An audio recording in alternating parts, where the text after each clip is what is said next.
You taking on giants. Soul Cycle, Peloton. What makes Spike Spin special? It's a small thing to a giant. I feel like I'm a giant. That's the show. That's the show.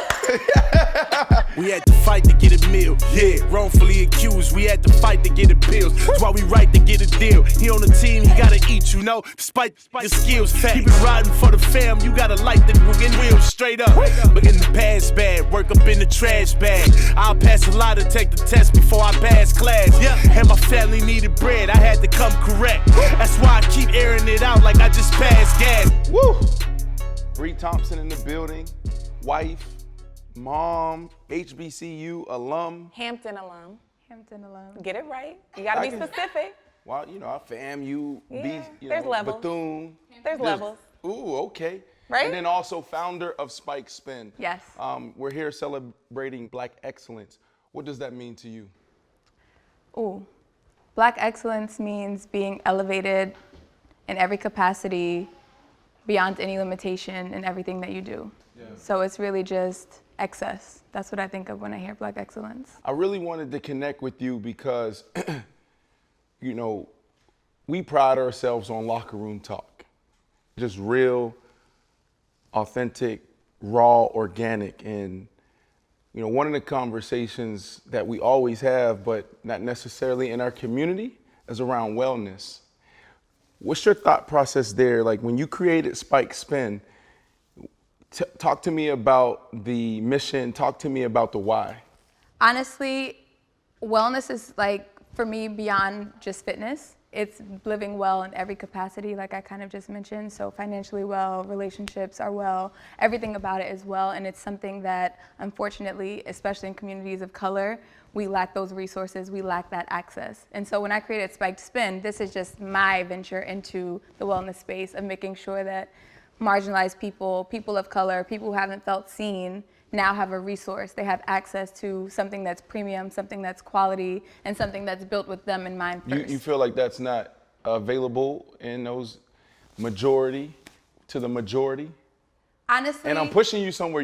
I know where we're going. I know where we're going. Okay, you heard me say majority. Because that's the key, right? So when I founded Spike Spin, to answer your first question, it was people of color in mind, right? I had such a limited scope of feeling different. For me in the wellness space, I'm like, oh, I'm a Black woman. There's nothing created for me. I don't see myself. So my vision was so small, right? And then this brand that kind of took on its own identity is what made me aware that, like, actually, this is the feeling of the majority. People feel different for so many different reasons. So we're no longer, you know, minimizing ourselves to be the minority. We're now saying, like, no, most people don't fit into these little profiles. Most people are not a size 2 drinking a green juice every day. Like, that's not the reality. Sometimes I want to eat whatever that is or do whatever that is. And so that balance is important, and making sure that everyone feels seen and kind of moving away from that typical wellness look. So you think it's needed in our community?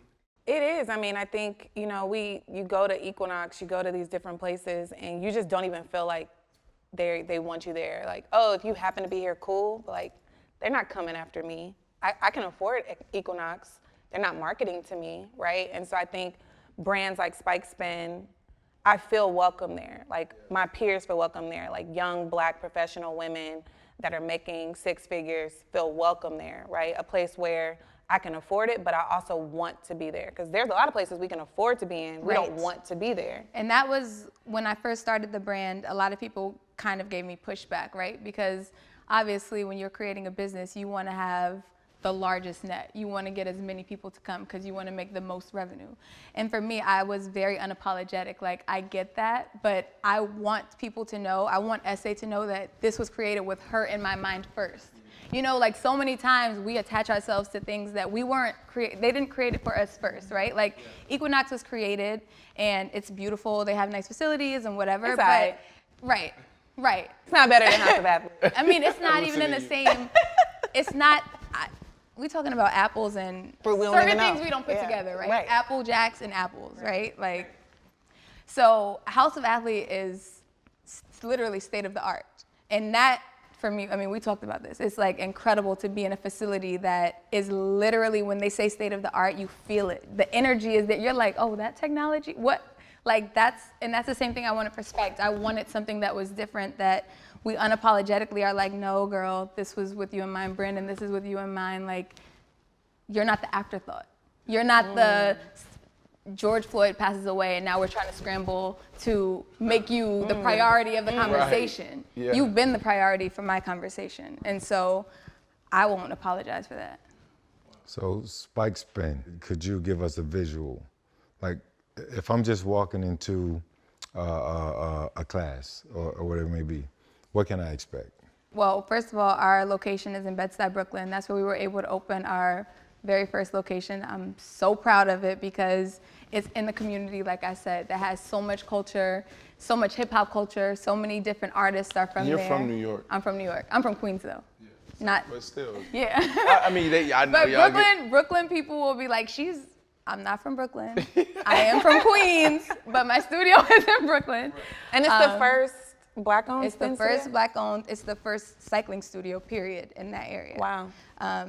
So it's, when you walk in, there's a huge mural of all Brooklyn artists that sits behind a glass wall. So the entire space is very open, which is intentional, right? So you go into a lot of spaces and you feel dark and it's closed in. And we didn't want that. Like, I want you to be proud of where you are in your experience, whether you're struggling to make it through or you want to be an instructor. It's like, I want us to celebrate those moments. So we're not hiding you in this dark room, we're celebrating you in this room.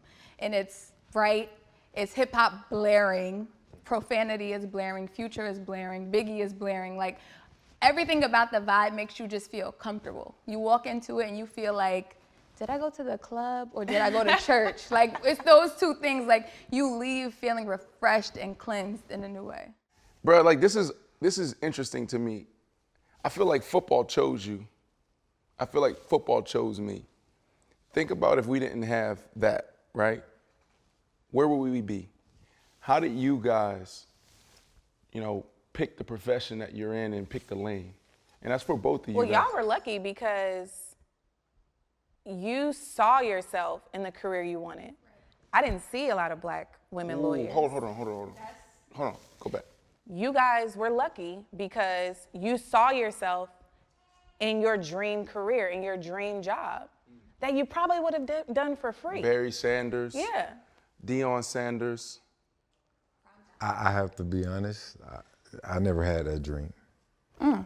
I played football for 20 years, just having fun. But you never felt like an imposter. I never felt like an imposter. And that's real. But I never had the dream of making it to the NFL. I was just, in my soul, I just enjoyed competing.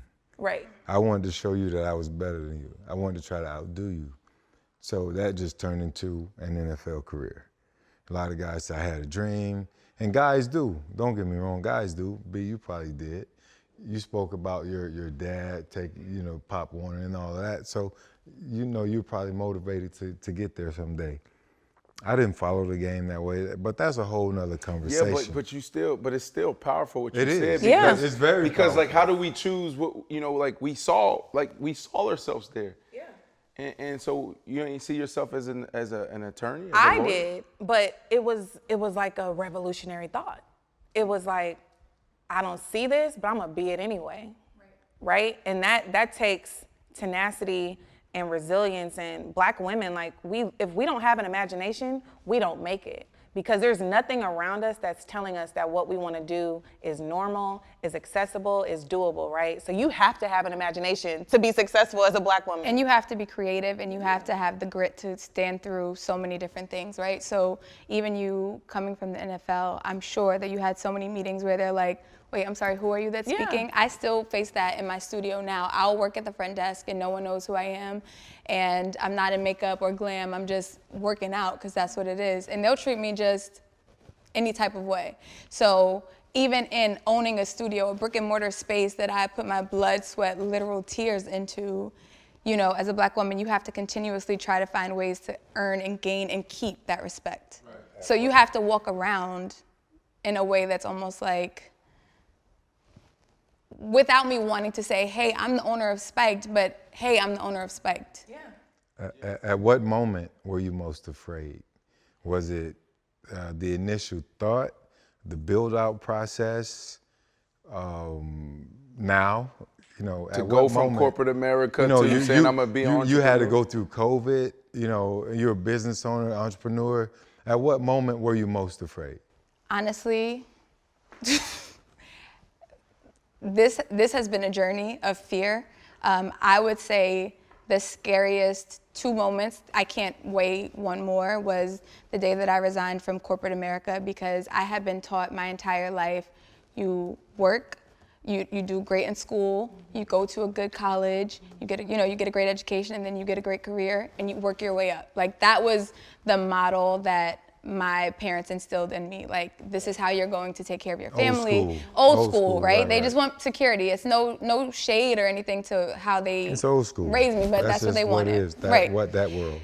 So the day that I called my mom and I'm like, by the way, I'm resigning. I'm putting in my 2 weeks. That was probably the scariest conversation, because it's like, I believe in you wholeheartedly, right? Like, you can do anything. She always tells me that. But at the same time, it's like, but you have bills. Yeah, right. You have Life. student loans. Like, what is the plan, right? So that was scary. And then March 2020, when we're about 4 months into this brand new brick and mortar, we launch intentionally in November saying, okay, this is a soft launch.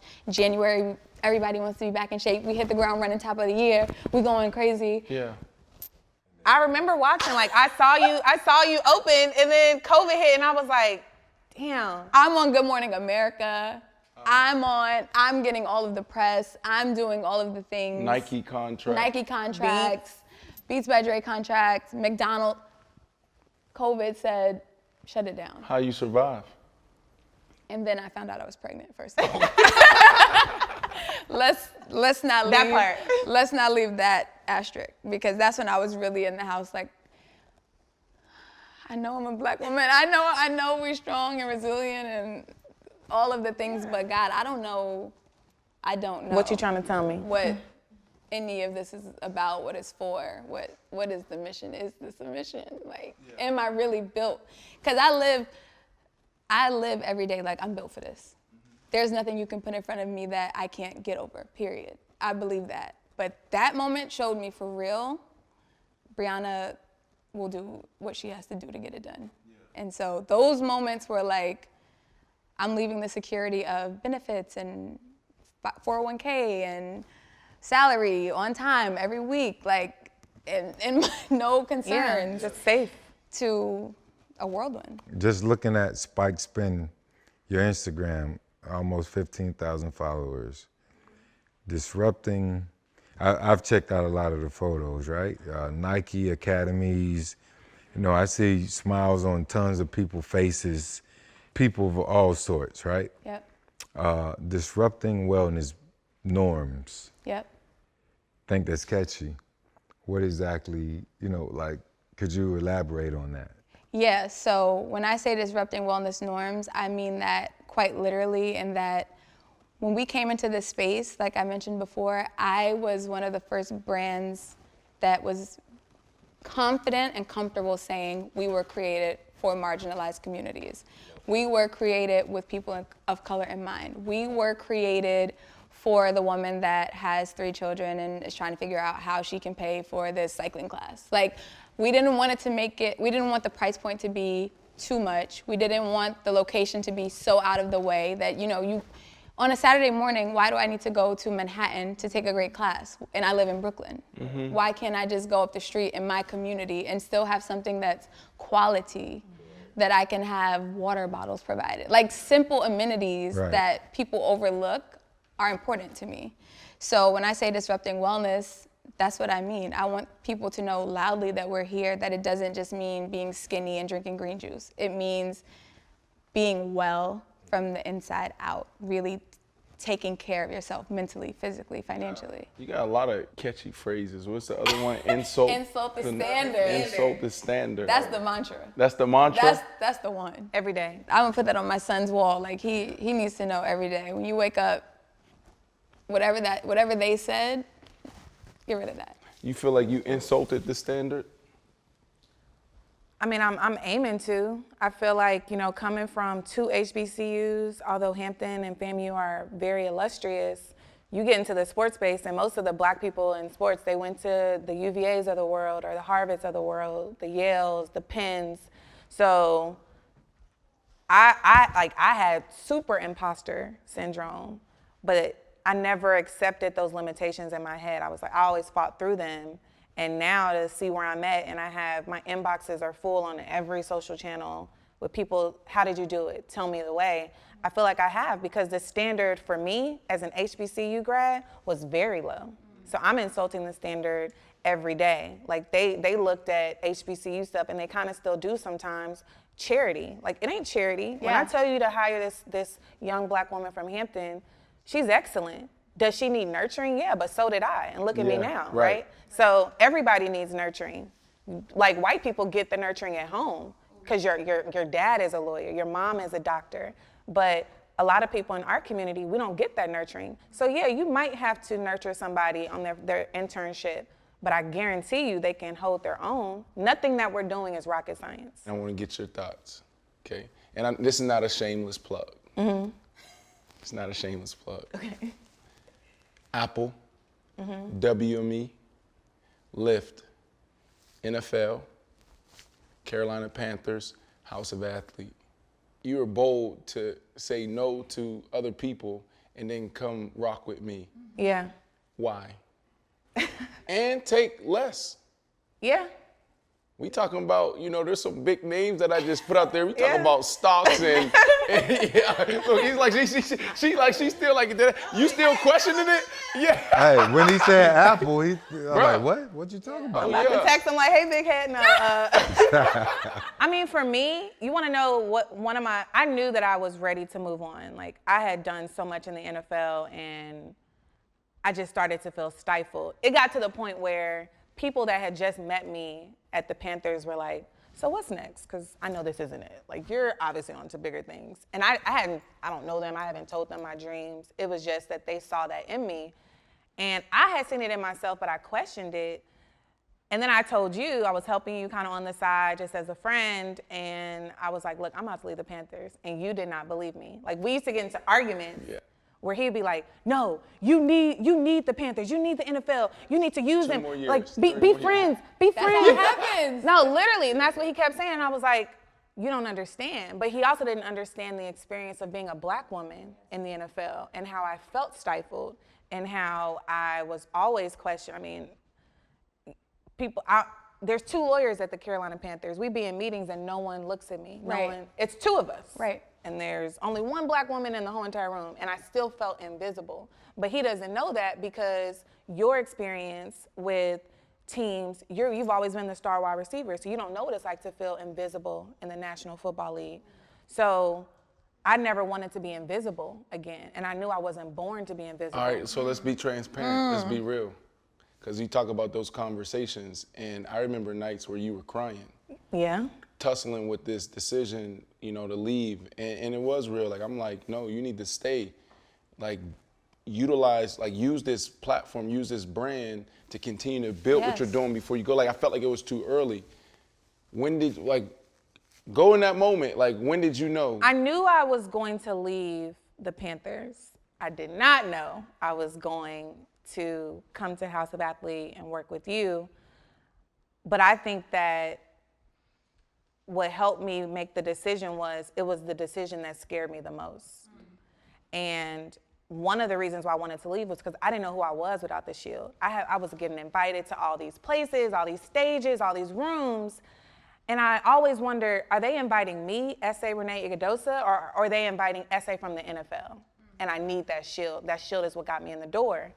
And I wanted to see who I was without the Shield. I wanted to bet on myself. Like, I grew up in the league. It's really been my only job.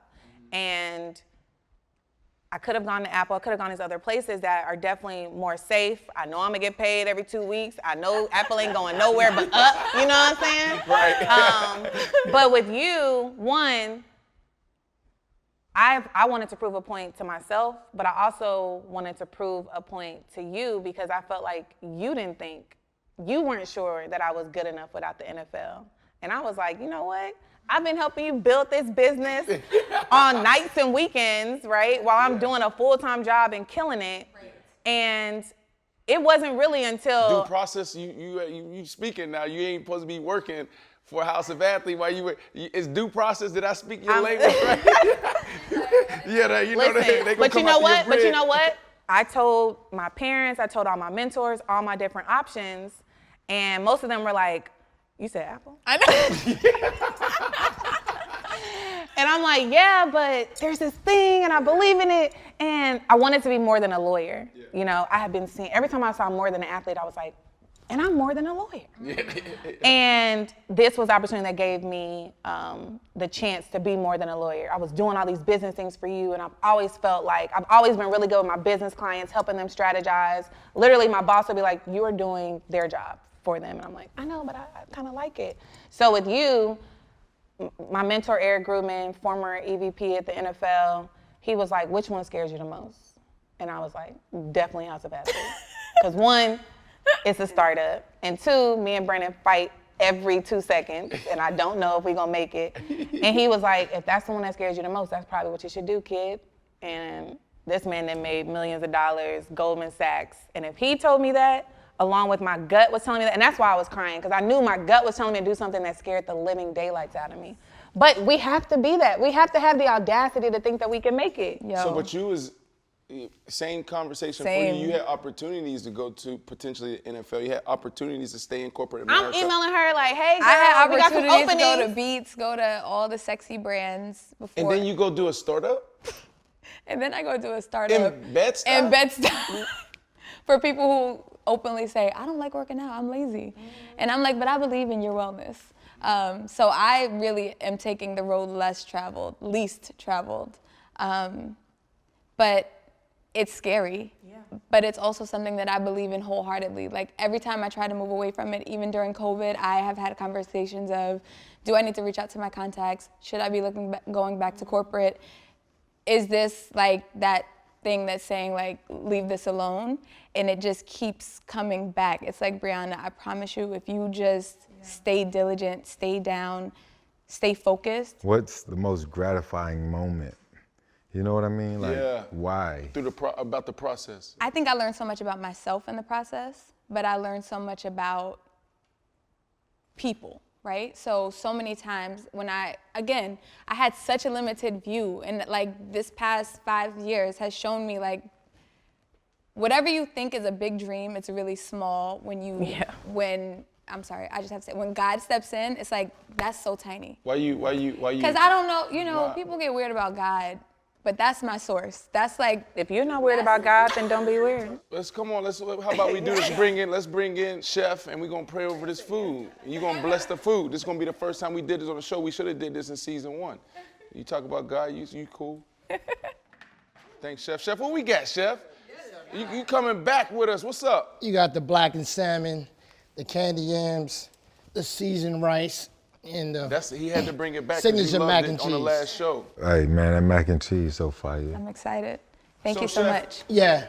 What advice would you give to Bree? I mean, she's doing her thing. She's like, you got to respect, especially the black woman, because they double minorities, so they fall under a lot of different categories. Double minorities. Let's talk Double about that minority. intersectionality. Exactly. So not only is that, you're a woman, people are gonna look at you a little differently. Or probably, I was inspired just hearing their stories, and you just got to keep pushing. A lot of black men need to be here listening to this podcast right now. Maybe that would inspire them to see a woman going out there every day grinding, sacrificing, overlooking big deals, and just going with what you feel. Sometimes you got to go with your heart. Money gonna always come. It's all about how you feel. It's a bad feeling when you just making money, you're not comfortable. It's like having a job you hate. Yeah. But I like that. I was inspired. Doing a good job, man. yeah, I appreciate it, Chef. So, I mean, you gonna give us the recipe, or we going? You got anything, any products we can buy online, anything? Well, we're here. I'm always here. I'm a phone call away. You know that, man. And I gotta give a shout out to Chef Nancy. We've been working together for 30 years, and she actually made this happen for me, and I appreciate that. Well, we are grateful. I appreciate everything you guys do. You're doing a great job. Did Wale ever cut you that check? Not yet. It's coming. All right. It's coming though. All right, now, y'all All have a right, good day. Thank you, baby. Take All right. care. All right. Oh, no, we ain't gonna bless the food. You talk about God. Bless the food, Bree. You All the right. first. This is the first time we doing this on the show, and I felt like we should have done this in season 1, but go ahead. All right. Heavenly Father, we come before you grateful for all that you continue to do for us. Thank you for being the biggest light in our lives. I pray that everything that you do for us is a representation of who you are in our lives, God. Allow us to walk in your victory in everything. In Jesus' name, amen. Amen. Short and sweet, let's eat. Yeah, I ain't got time. Awesome. You know, that's what I love about it. Look, man, at the end of the day, there's so many different people out there, black, white, et cetera, and, you know, believe in so many different things. I think that we have to be unapologetic in what we believe in, and we got to give people the space to share their experiences and their stories. And I think 2020 taught us that. And 2020 also insulted The standard. the standard, because the standard on television was don't talk about politics, don't talk about religion, right? And we put people in the box. And now we have this amazing opportunity, this platform to talk about whatever the hell we want to talk about, right? And, you know, so yeah, I just really appreciate, you know, this conversation. I guess my message is, you know, for people out there is be comfortable, got to get comfortable, listen to other people's experiences. Yeah. You know? And so I appreciate you praying over the food, and I appreciate you sharing your story. It's way overdue. So when we gonna open in Atlanta? When we gonna open up in LA? What's up, Bree? Listen, I already been making the call, so if you in Atlanta, You trying if to you're invest? in Atlanta, You trying to invest? You in? Yeah, I'm in. Bro, I'm in, bro. let's do it. You taking investors?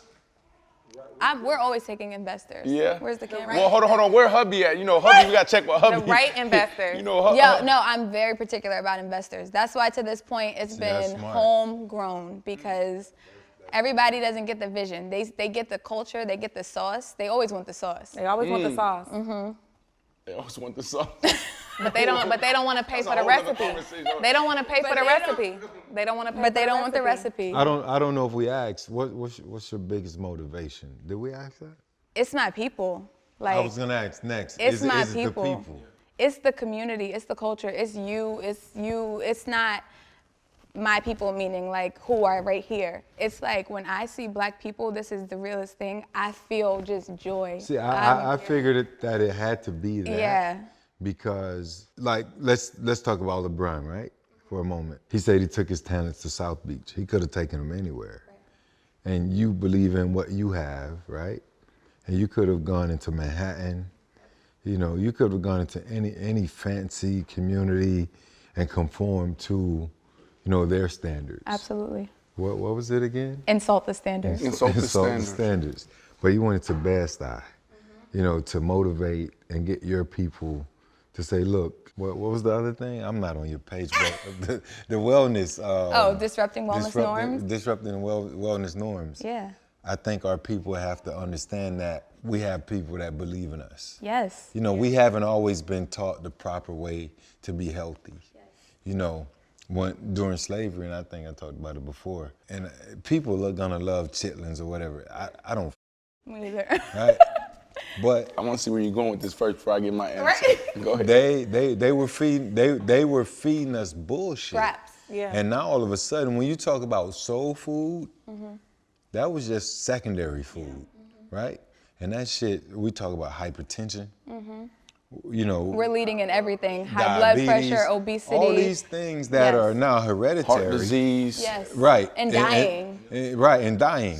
And all that happened for a reason. Right. So I'm pretty sure when you laid your business plan out, you said, look, I want to, you know, eliminate this, and Those this. statistics And I want to help this, and this. live in my mind 100%. all day. Right. That's where it is, right? So I see the joy, I see the resilience, I see the beauty, I see the fortitude, I see the greatness, but I also see the lack.